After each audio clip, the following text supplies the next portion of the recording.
we have in St. Petersburg a 3-day security conference and 1-day workshop, and Rajiv was on the workshop and also participated on the panel. So he suggested me also to try to initiate the discussion. So I think all the talks which we had on the workshop before, it was somehow also the panel somehow. So we have some interesting suggestion, interesting view. You have only one question. Okay. So it was interesting, for example, to hear the talk of Sanjay and some controversy, and the talk about the future were very related, and every talk was very related to this topic. So I suggest the following structure of the panel. At first, we have 6 speakers together with me, or panelists. First, we have the talk of each panelist till 10 minutes, something 5-10 minutes, in this talk you can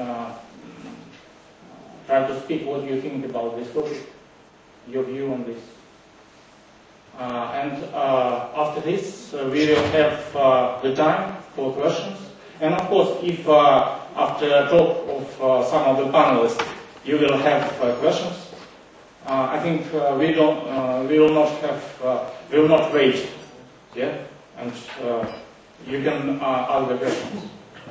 Okay, so I was prepared also to this panel and prepared some very short presentation, because my talk was mainly concerned to one of the topic, and I couldn't reflect my view on the common topic about security, about the topic connected with WikiLeaks. So I started talking, and then please, in every order, you can start. So I consider this topic in more broad spectrum of thinking, because now in the world, in our cyber world and real world, everything is connected. So we couldn't, for example, speak about data protection or application protection without all other aspects of security. This was talked in the speech of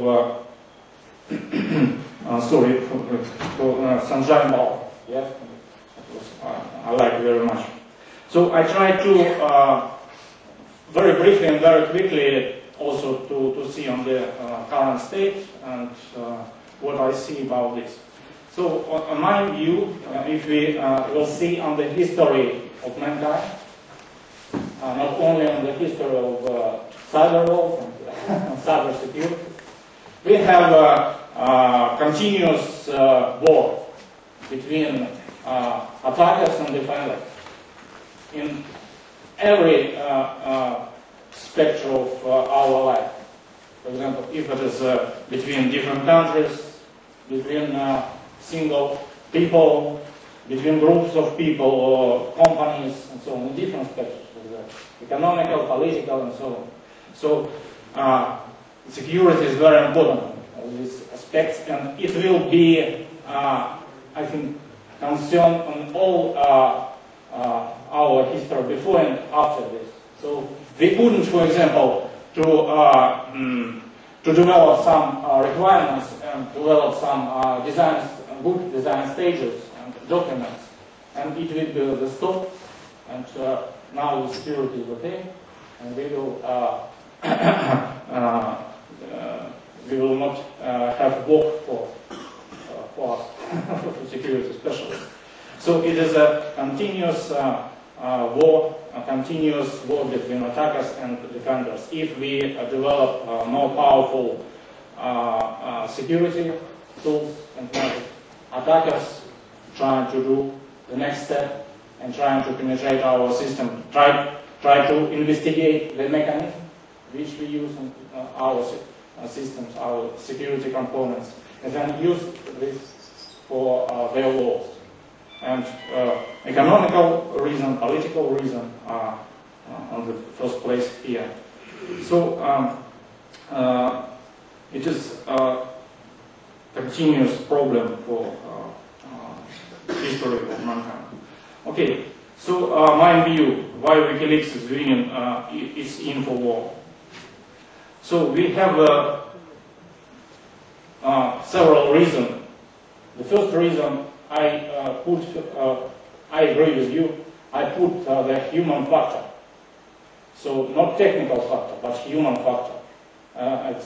So human rules our history, human rules the world, human rules cyber world. We now, of course, didn't reach the state of, as we see in fantastic cinema, when machines, artificial intelligence on the first place. Here we, this world belongs to us, to human now. So yes. Okay. So what we will have in the current state in the future, we will have worldwide broadband network, face-to-face, voice-to-voice, person-to-data and data-to-data communication. The conception of Internet of Things. So in the United States and European countries, we can see really this in most of the homes. So we really see this movement to Internet of Things. Our homes will be integrated systems, smarter, integrated houses. We can plug into the global communications network. So you can see some pictures well known about future systems, about moving to mobile world, about moving to evolution of the communications, so on. So the current emerging problems and opportunities. Current internet was never designed to be a crucial part. I agree with all of them. As in the beginning of the development of ARPANET and so on. Net-driven services are reshaping the world. So we see research possibilities, media, games, social network, and so on. Tripling the number of people connected. It's especially relevant to India. Addition, billions, perhaps even hundreds of billions of devices. User-generated content links to massive increase creative flow of content and process. Balance of perceived needs for control with the creativity, the expense, innovation, and profit is questionable, and towards better appliances or generated technology. Of course, future can change, and we don't have the strict answer on all the questions. Current architecture are open to security breaches and privacy invasion and identity theft. Criminals and terrorists have impact on this world. And of course, using the communications, there are on the internet, nobody knows you are a dog. A very good picture which depicts what is going on the internet. And for me, it is very illustrative, this example. It was especially developed penetration testing for military, for some systems for military defense in the beginning of the 90s. And there was 38,000 attacks against such kind of system. And you can see most of them was not detected. And we can see different levels on those times. So those times 3 levels, firewalls, control of logs and response. We can see some reducing the quantity, but you can see not detected a lot of such kind of attacks. And I think the same picture now, we currently have the same picture. And, of course, it's, we don't have such kind of cases of penetration testing which publicly available, but this case are very illustrative. And what we can see now on common computer attack trends, the increasing level of automation penetration speed, increasing sophistication of attacks. I will go very quickly. Increasing speed vulnerabilities discovery using global internet security policy, developing cyber war, you can see. And we can differentiate, for example, previous bug and current bug. So you can see spam, virus, bombs. It was several years ago. But now targeted threats, so the specially crafted attacks, which mostly we don't have evidence. And then, for example, if it is directed to some data, such kind of website as WikiLeaks can publish such kind of results of data leakage from the companies, from the government, and so on. And very interesting key peculiarities of modern and future malicious software. So we have a very flexible control system for current malware systems, stage-by-stage infection scheme, model-based scheme of the update process, effective mechanism of the concealment, presence of active mechanism of counteracting, proof, crypto algorithms are used in new tools, and of course using cloud computing. And some small features from the IBM exports reports very interesting.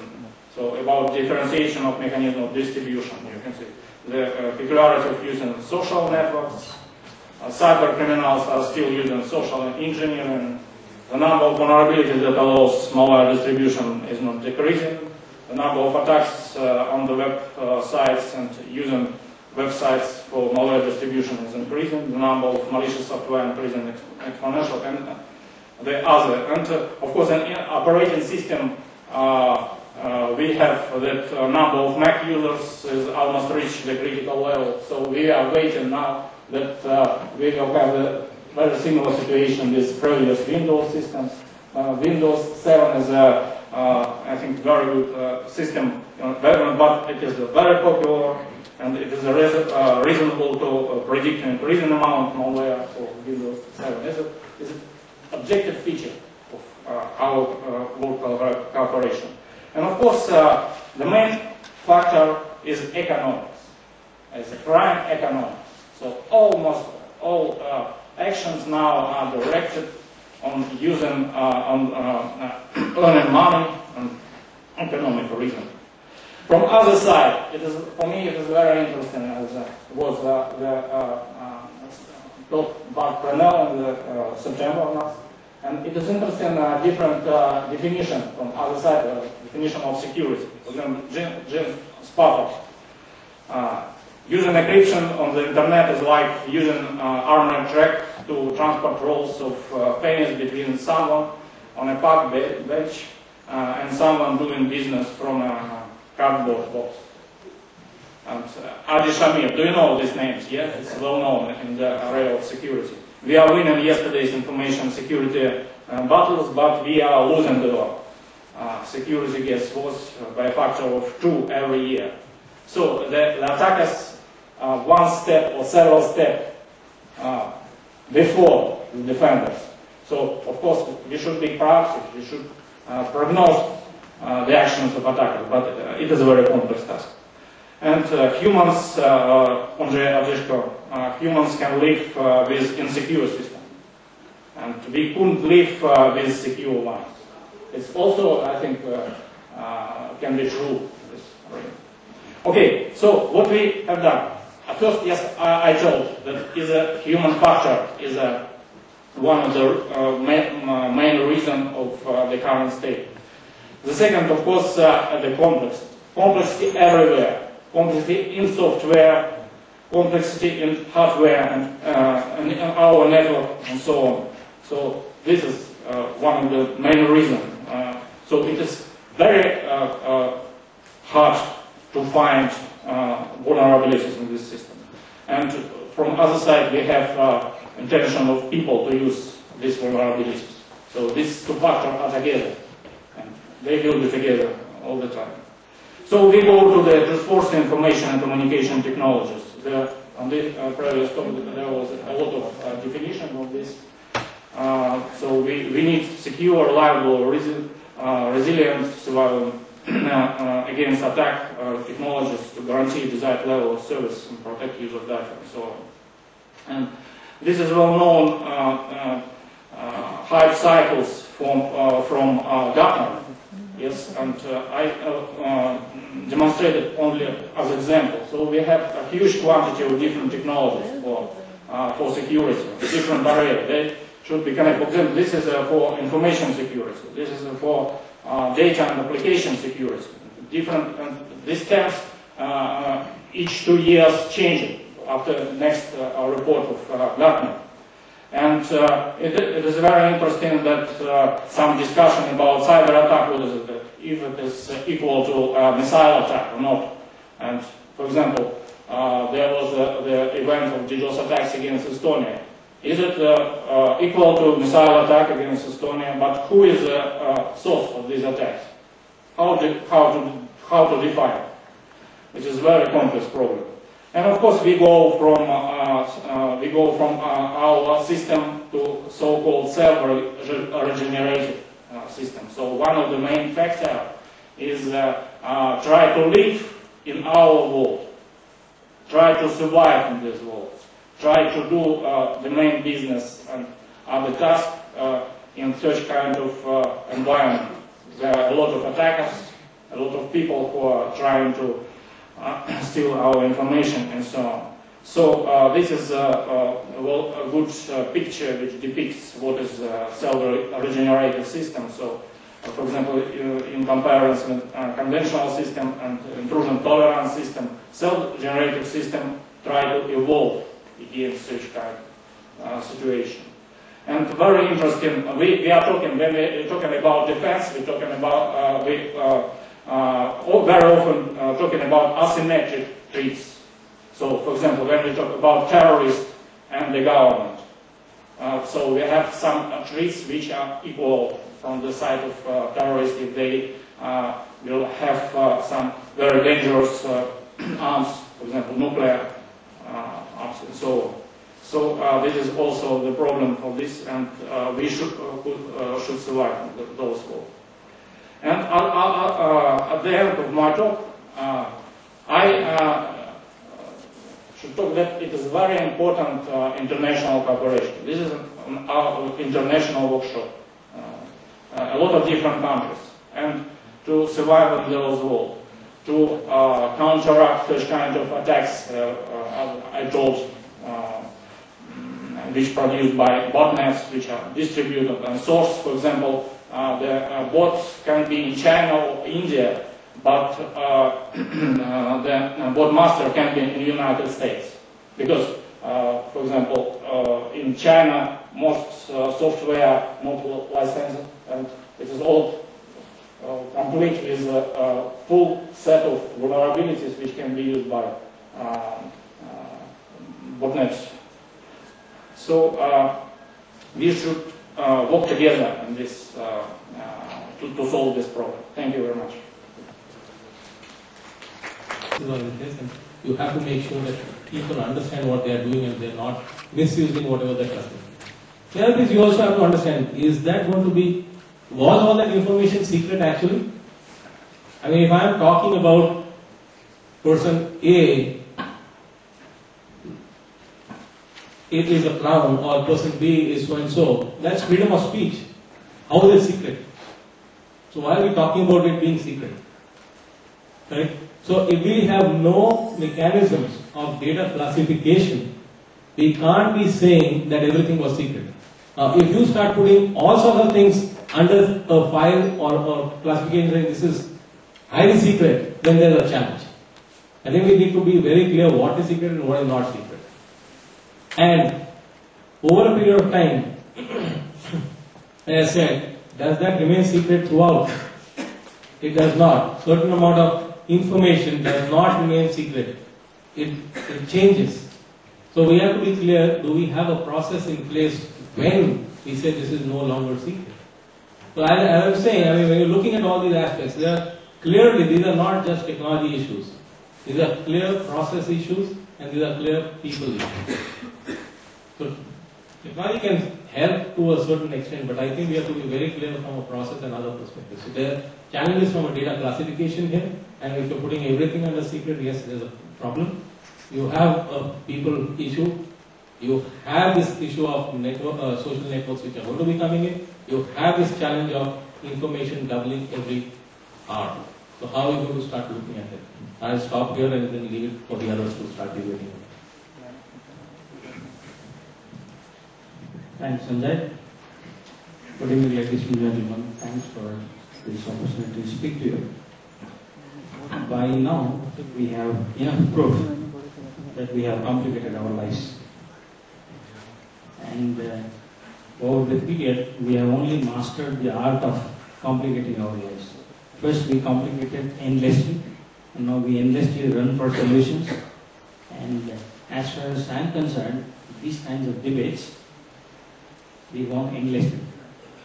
It cannot be concluded. In fact, I have heard that we endlessly debate on things on which there are no solutions. As long as human mind exists, the problem exists here, not in the computer. It can be solved, it can be taken care of. Somebody said it can be tamed. Yes, it can be tamed.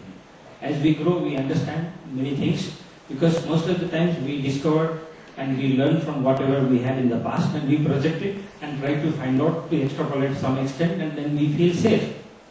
In fact, having worked in security, I have gone to the point where I wish to dump security and think of more of insecurity.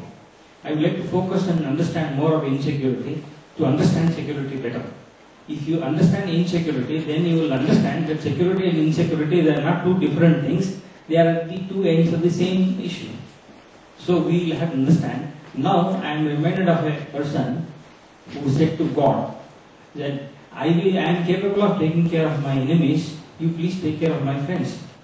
And that's the problem. In this context, that's what it happened, because it's nothing about technology, it's more about he is accessing information, and I am also understand only amateurs hack machines, professionals hack people. Even today, if you really want to get serious, secret, sensitive information, it is best through people and social engineering than to crack into a machine. Only amateurs hack machines. So we have to be very careful. And so under these circumstances, we get sermons from so many people, including me, because I am from South India. I keep telling everybody, we keep praying on top of our voice, and this is what you should be doing, this is what you should be doing. So many things. The endless list of things, do's and don'ts, you should be doing.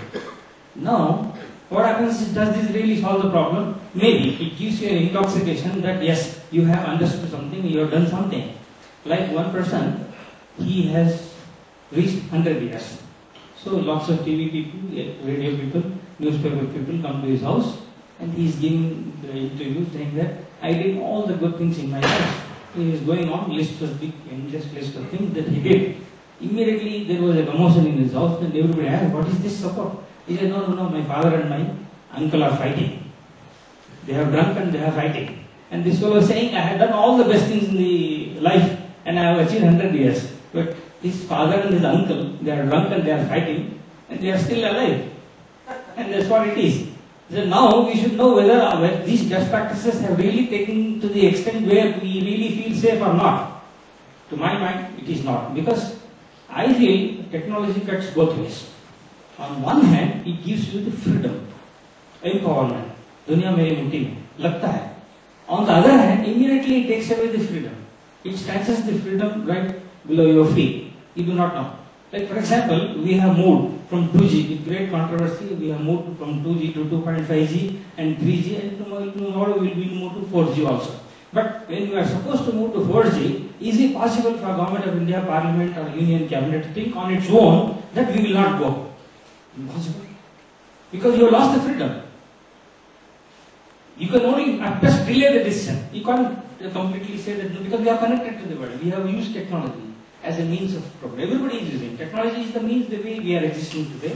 We might have been shying away from technology, but now we are using technology. Having used it, now we have to live with that. We have to find out. So the only way is like, living with technology is like hanging on to the handlebar of a local train in Mumbai. उसका मतलब क्या होता है? That means what options do you have? You don't have any options when you are hanging onto the handlebar of a Mumbai local train. You have to run at the speed of train and jump into the train. That is the only option. If you hang onto the handlebar, you will be dragged along the platform and you will be killed. Suppose you use the handlebar, you get under the wheels and get killed. There is no way at all. You have to run. So we have to find out. There is no other way. So when we say, in fact, Sanjay was telling very correctly that we should know the context in which we are supposed to be doing things. Without the context, many of our actions lose their meaning. Like for example, if I handle a piece of paper, I drop it on the floor. What happens? Nothing. I simply pick it up and move on. Right? Suppose I am handling a piece of our laptop. His laptop.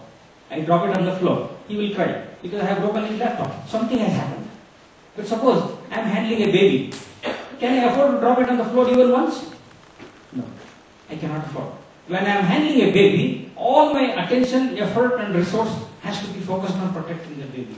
If you are able to reduce your area of focus, possibly you can go to an extent of near about 100% security. But if you are spreading your attention and resource, it's very difficult. If I ask you to be alert and sit for half an hour, it is possible. If I ask you to be alert 24 hours, you will go mad. It's not possible. So we should know how do we use our resources. So how do we focus and get the context? If we get the context, possibly we are at it. If otherwise, we are simply lost again. You will be losing everything. So at this point, I will stop and possibly we will react later on. In fact, my personal opinion is we can keep saying all the endless things. Most of things are relevant and irrelevant. It's better that we can listen to what concerns you have and see whether we can find it, whether we are able to respond it in a worthy manner or not.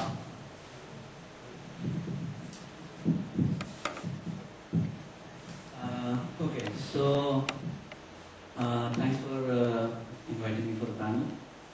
So I'm from a theoretical background and I like to formalize things. So if I have to understand privacy, I have to formalize things and understand what do we actually mean by privacy, right? So what happened in WikiLeaks? So there's a clear trade-off between utility and privacy, right? If you want to keep the data private, don't just keep it, right? Don't release it to anybody and the data is private. But then what is the use of such data, right? So you have to be, that data has some utility. That's why you store the data, right?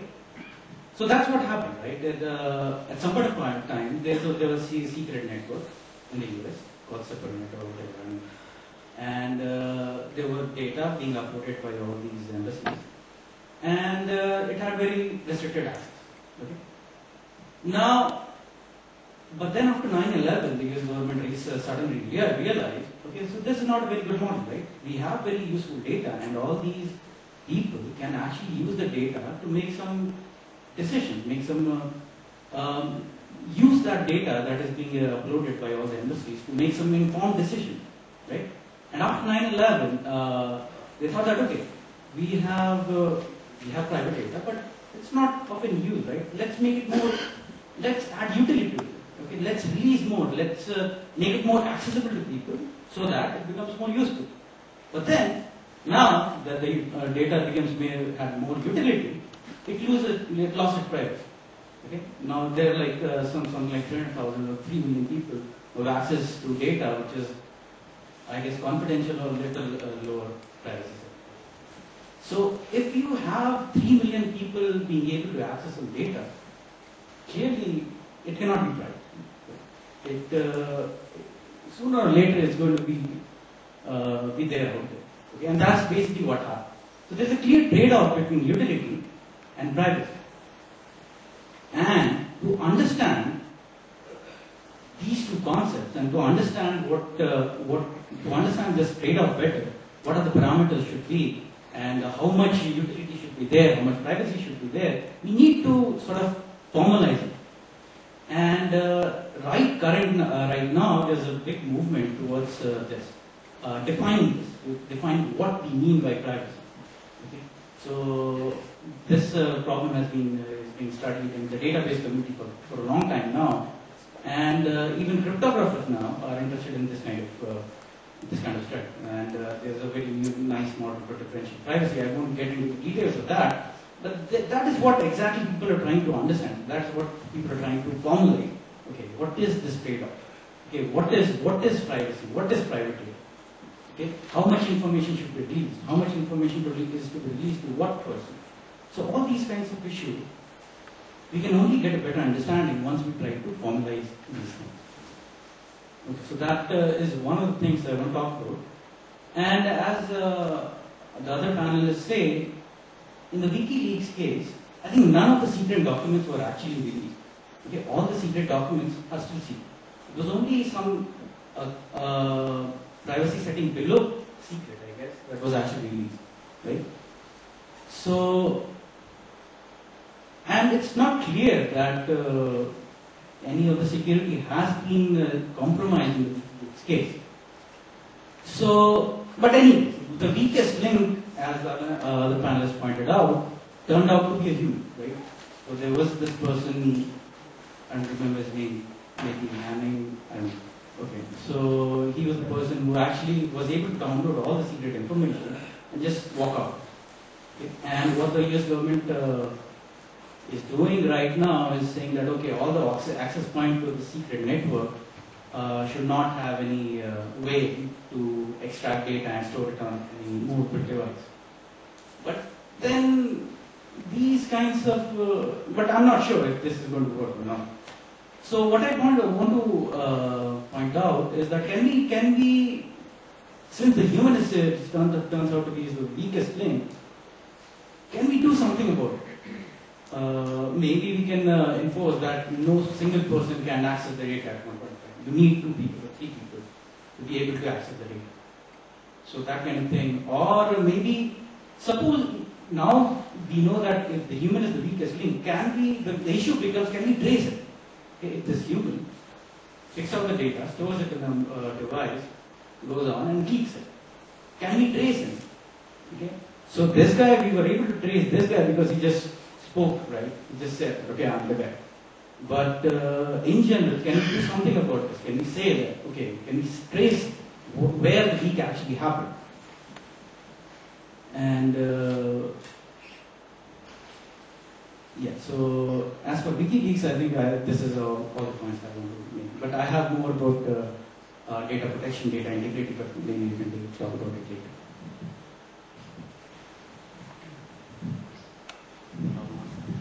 All right. So I think we only have 5 minutes left. So let me just briefly state that if you have a piece of sensitive information, I actually believe there are strong ways to protect that. In fact, some of these techniques I mentioned this morning can help in protecting that piece of information. Specifically, let's say you have private data, you need to pass it to some bank or some online entity. One thing you could do is you could verify what code is allowed to operate on your own data. It's kind of an inverse form of the other. If you can say, okay, I'll be happy to give my social security number or my government ID or whatever data to this bank, I only permit this specific code to operate on my data. No other code. And this is maybe code that I can inspect. So in that case, we can obtain some strong assurance what happens to my data because I know this code cannot leak my data. Now, of course, you have to trust a lot more things for this property to actually hold. If the corporation has malicious hardware, and that's what we may rely upon, they can still steal your data, but they have to do some effort. However, nevertheless, this does raise the level of attacks to a much higher level. Right? Today, a lot of credit card information, etc., is leaked because corporations simply store all their customers' information in some unencrypted database. Hackers break into the web server, they get the whole database, and so they have all this personal information. However, again, if we would restrict which code is allowed to access this, and the first approximation prevent malware from getting at this data, we actually would have been able to deal with the vast majority of all data breach attacks. So that's pretty much what I wanted to say. So I do think there is some hope in controlling data leakage. Within corporations, again, against this WikiLeaks problem, you can do similar things and protect the local information in a way that it can't be easily stored on a USB disk or USB drive, or create applications that are uniquely permitted to access certain data, but that don't permit printout or storage on external devices. So this would essentially be the vision that we've had in information control, that what was it called? Digital rights management, essentially, that a lot of people wanted to achieve, but which has like corporations like Intertrust that tried to accomplish this vision but didn't succeed originally because of a variety of consumer reasons, I guess, and technology reasons, because we didn't have widely available technologies that enable to control the leakage of this information. So essentially what I wanted to say is we now do have some technologies that do help in limiting the disclosure of information in a way that is actually pretty difficult to circumvent. Thanks, Edwin.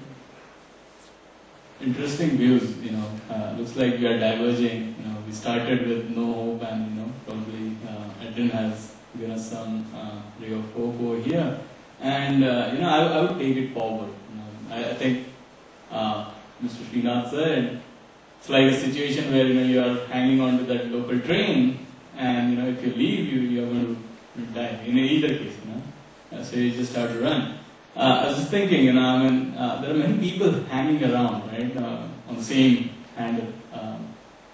I think each one has got this job of hanging on. I would relate it, when I look at the role of technology, I would like to, focus on how technology can help here. We have talked about people, policies, processes. In terms of how technology can help here, my opinion is that there are softwares which are sitting at different points in the network. Specifically, we have got data leakage protection softwares, prevention softwares. They sit on the endpoints, they sit in the network, so that they can figure out data, if it's stationary nature or on the network flowing, if it is sensitive data. So you do everything, we have talked about how to make sure that data is not made available. But in case, now I'll take it further, if it is compromised, then it is still copied and someone is trying to take it away, sending it over the network or trying to steal it, it's saving on a mobile phone or for that matter on a PC. There can still be softwares which can detect this. Now, the question that we need to answer is, if they detect, then what? What can we really do? I think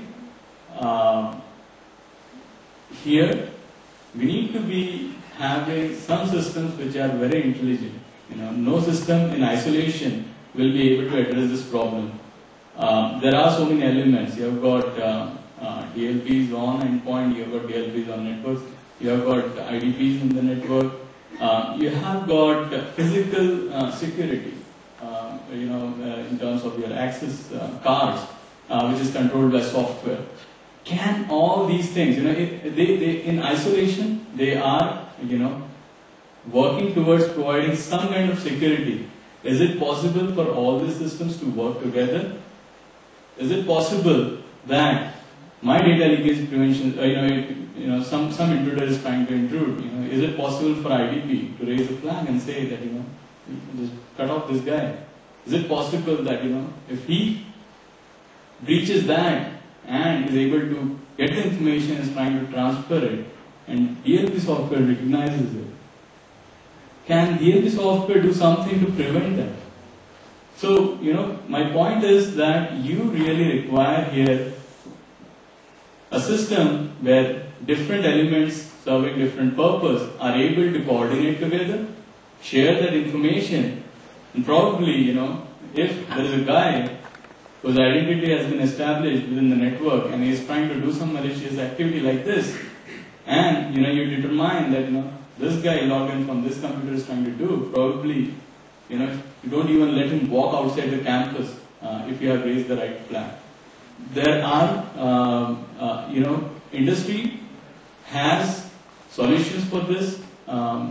We had a lot of references to TCG. One of the protocol that TCG has is IFMAP. It's called interface for metadata access point. Metadata is nothing but piece of information that can be shared between different network elements, giving out complete visibility to what's happening on the network.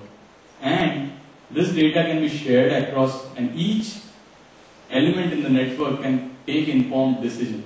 And there are softwares, all these are like open standards being implemented by different companies and allowing, you would find that each of these pieces of software, whatever they are doing, data leakage prevention, firewalling, intrusion detection, network access control, all these are like, there will be companies which are expertising in them, but they need to interoperate, and industry is working on standard where they all can communicate.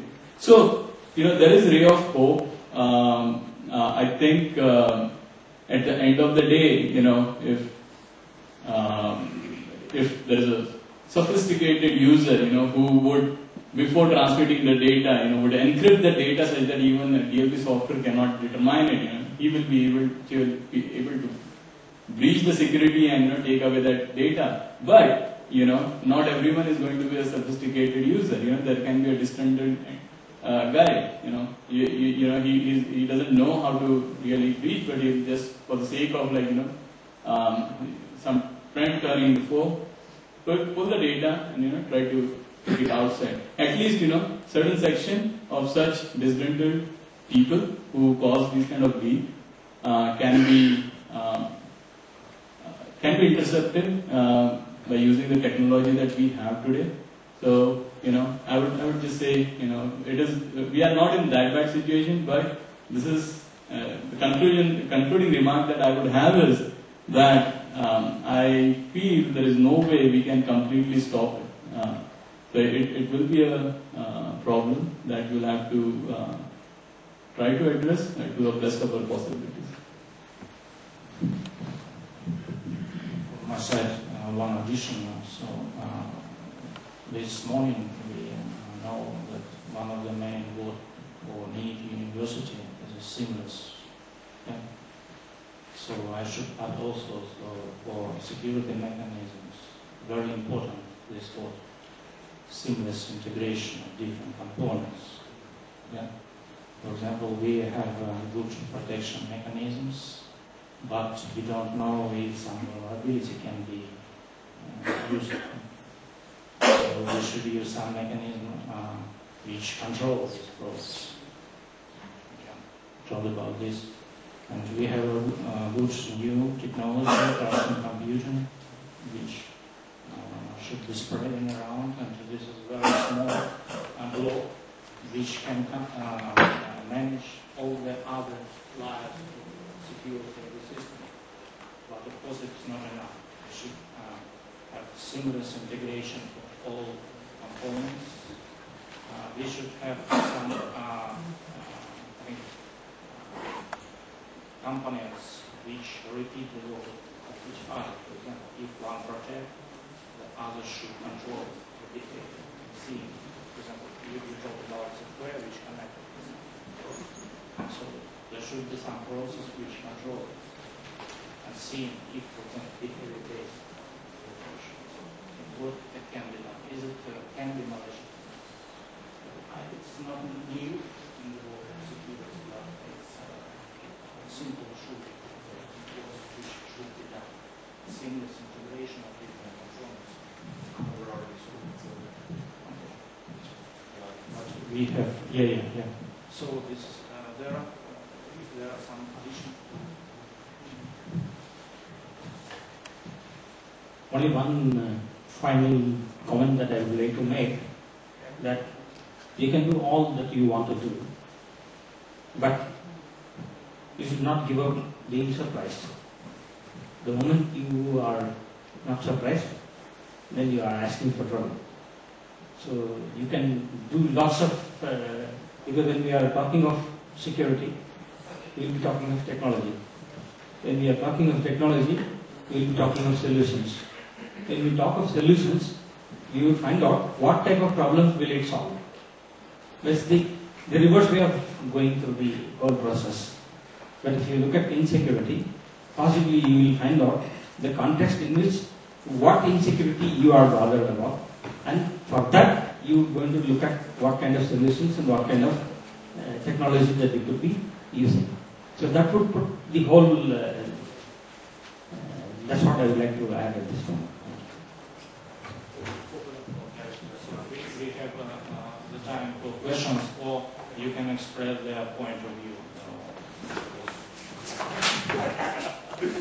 Go back to some of the perspectives which I talked about. Let's look at it from a culture perspective. I agree there needs to be transparency, etc.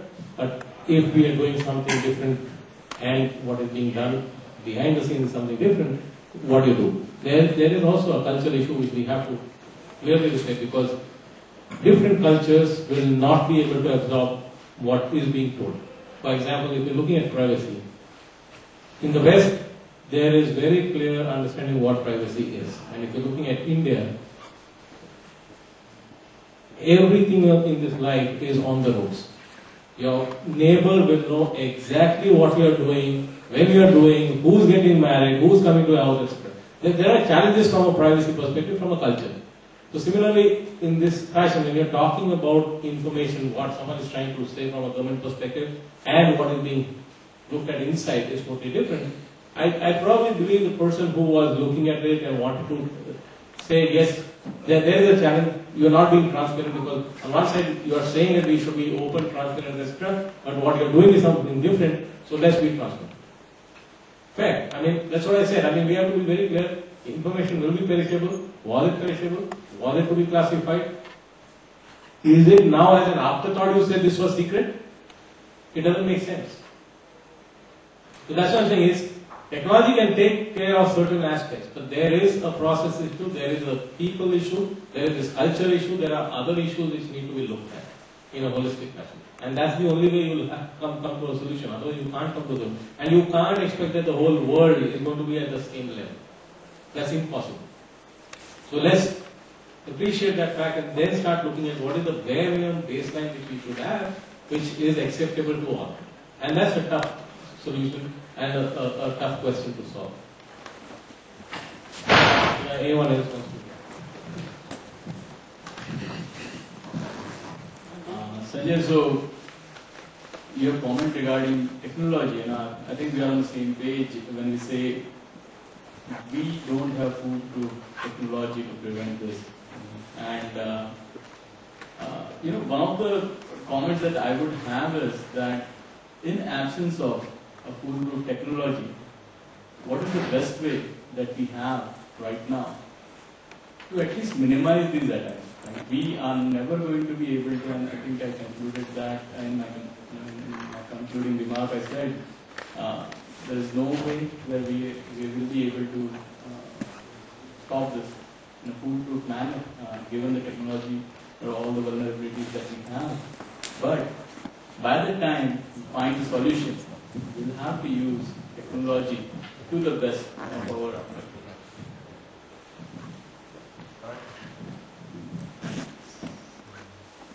I would like to make a comment, very brief comment. I think there are two different issues that you have debated very nicely. One is the technical solutions, and the other is the social aspects of it. And my feeling is that the bars are always raised. You find a complete solution technically, and bars will be raised again. Simple reason, human mind never stops at it. And otherwise, you see, if there is no challenge, there is no risk. It will be a very dull and boring life. Why do people climb the Everest? There is no perfect solution there. They know that there are risks. They know that we can get killed. It's like a football match. There's a very nice match going on. There's no objective. They're just testing their strengths. They're just playing it. One day one team loses, one day the other team wins. So I think as far as the technical aspect is concerned, all the presentations here I've listened to carefully, and Very nice, I mean, I must say. But the social aspect we are discussing, there is no end to it, because there can never be a complete security. Security is a state of mind, that Mr. Mankey had commented some time back. And so, it is nice to hear if there is any alternative thinking in that should we have complete security? I think a life with complete security would be very boring indeed.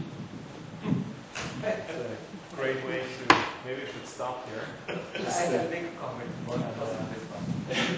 Last comment.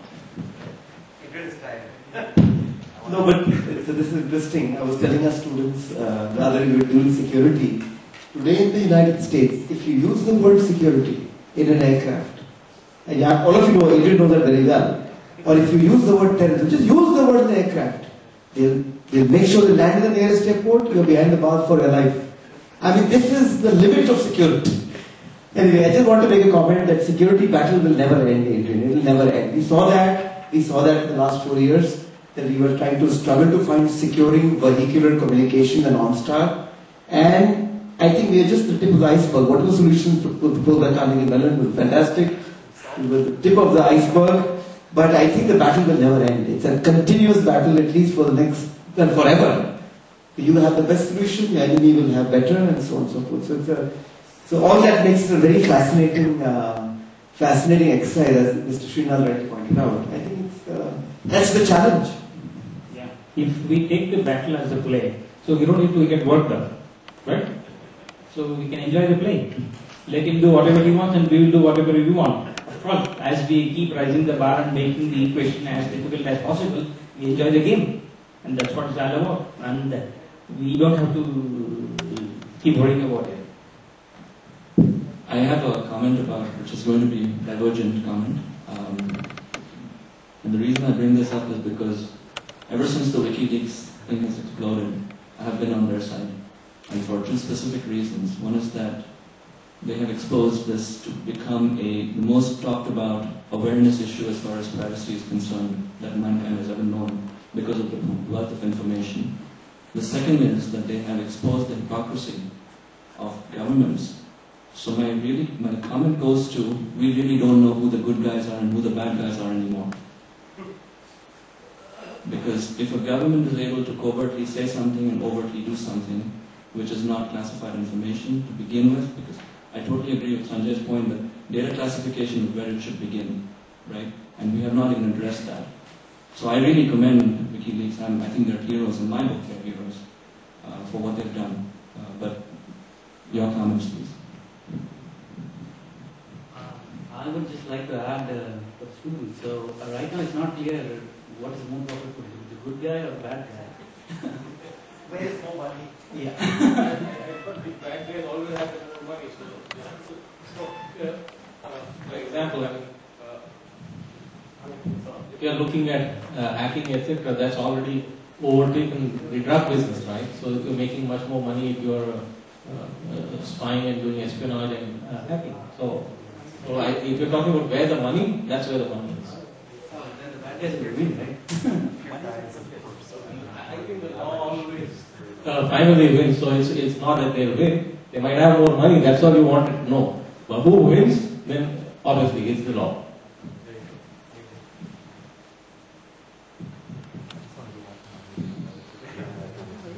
As I see, each has a strategy also. The strategies remain isolated.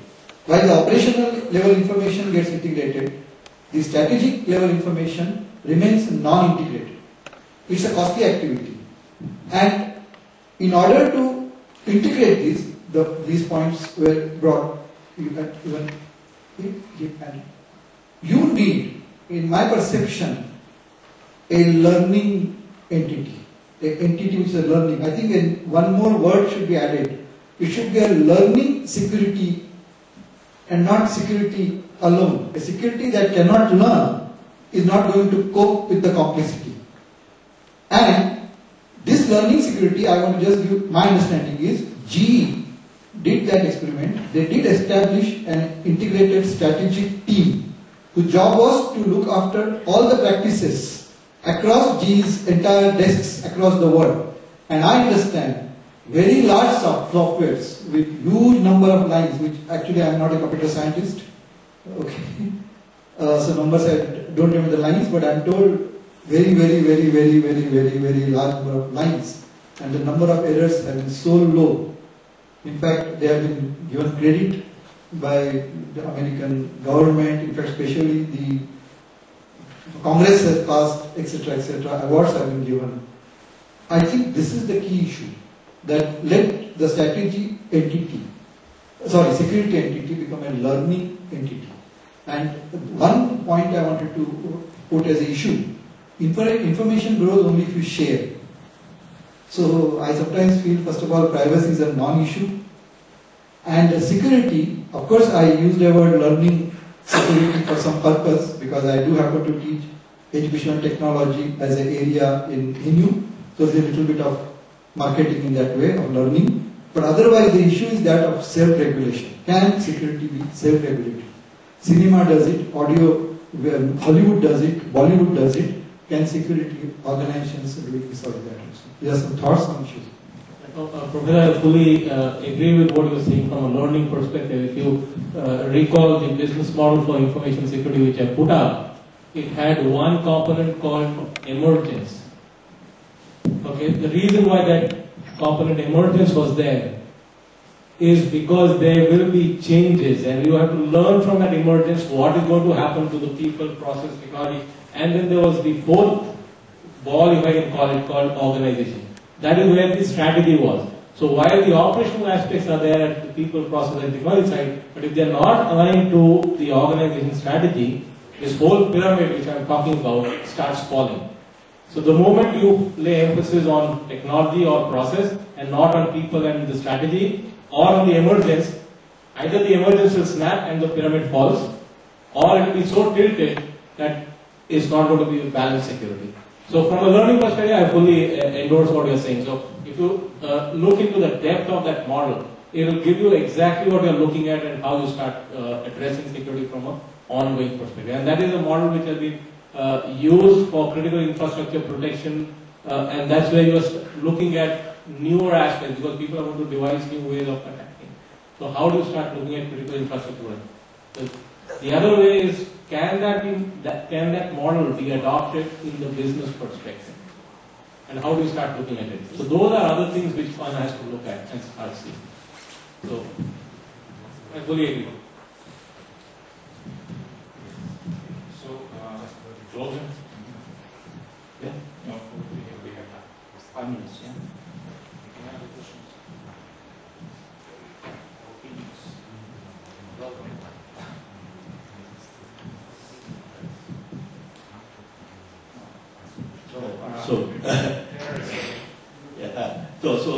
One question that came up with. So this has been an interesting panel. Lots of the range of is vast, from the human aspects, which are of course never ending, to the technology aspects. But thinking in terms of if somebody is a student, he wants to work in this area, he picks a problem. One thing I'm wondering is that if you try to develop something, you try to develop a strategy, how do you evaluate it? How do you test it? Is there some common infrastructure we should develop or improve? Like, okay, so many years ago, or very recently, I used to work in networks. So we had this network simulator that slowly evolved in the community, and that was used to validate everything. But it was a much narrower problem. Network, all you care about is performance. And in many ways, security is a far vaster problem. Yes, you do take malware, you do like Metasploit or something, you try to bang every piece of this thing against it. It's a very narrow thing which people do in industry. But what I'm trying to say is there a possibility of trying to build up some kind of infrastructure on which these kinds of ideas can be tested?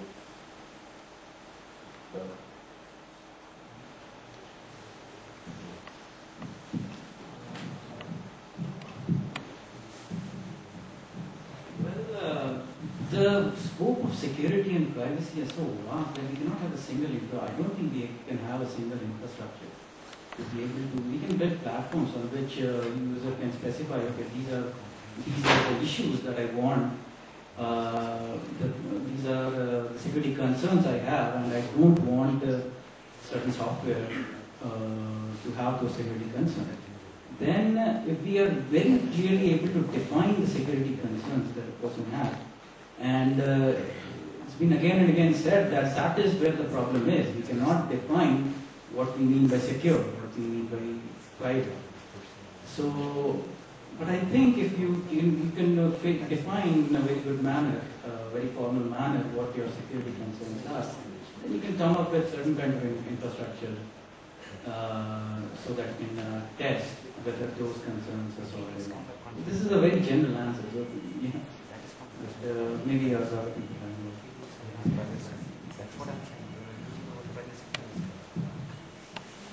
Your question was about this technology. Can you build infrastructure to test out? And some of the technologies that we have been talking about, these are no more theories. We have solutions which are in the market. For example, Lumeta is a DLP. Lumeta is a company which has got DLP solution, and Juniper has got a NAC solution. Lumeta and Juniper can interoperate today in enterprise environment, where if any data leakage is detected, Juniper's network access control solution can figure out which is this user who is trying to do data leakage, can raise alarm, can inform through reports and through at real time to the administrator that data leakage is being found.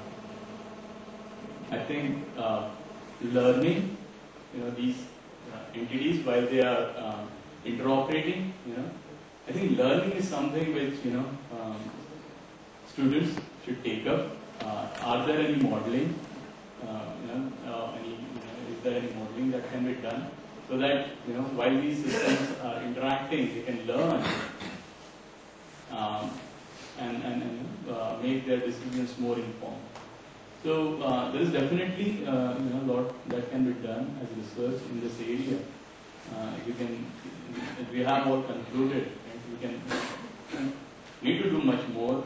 A lot more needs to be done. I have a particular opinion as a researcher. So during 30 years, I am doing research, including the area of network security. And if you see on the usual life cycle of research, so in computer science, you have an idea, you should formalize it, you should implement, then you should analyze how it works. Is it okay? The idea can be implementable, So this phase is very important. And what we are doing, for example, now research, we especially concerned from the research. So my laboratory. We are working on the order of, for example, different companies and some projects.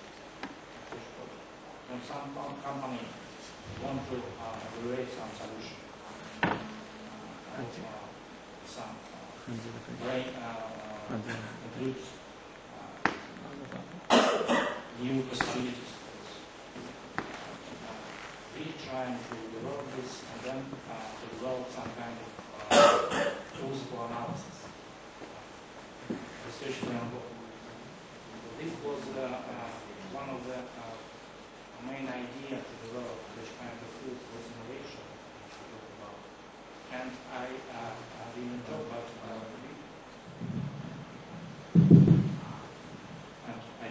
we also developed another set of tools which try to evaluate different parameters, efficiency, effectivity of the system. And the next step was, for example, trying to combine simulation possibilities with this tool. For example, we're trying to see how effective botnet attacks. We should evaluate efficiency. The same from the side of defense.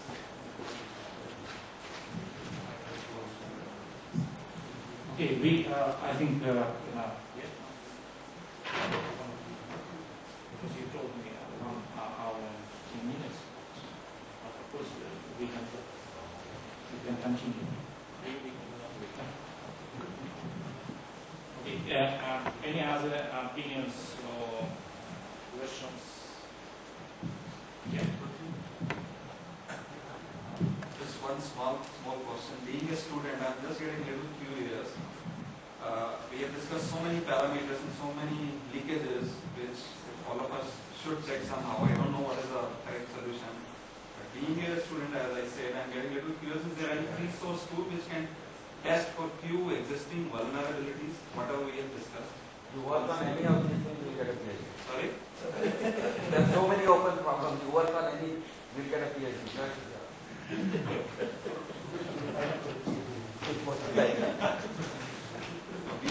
Being experts and gurus sitting in front of me, I'm like, maybe if I can get something which is already there and interesting.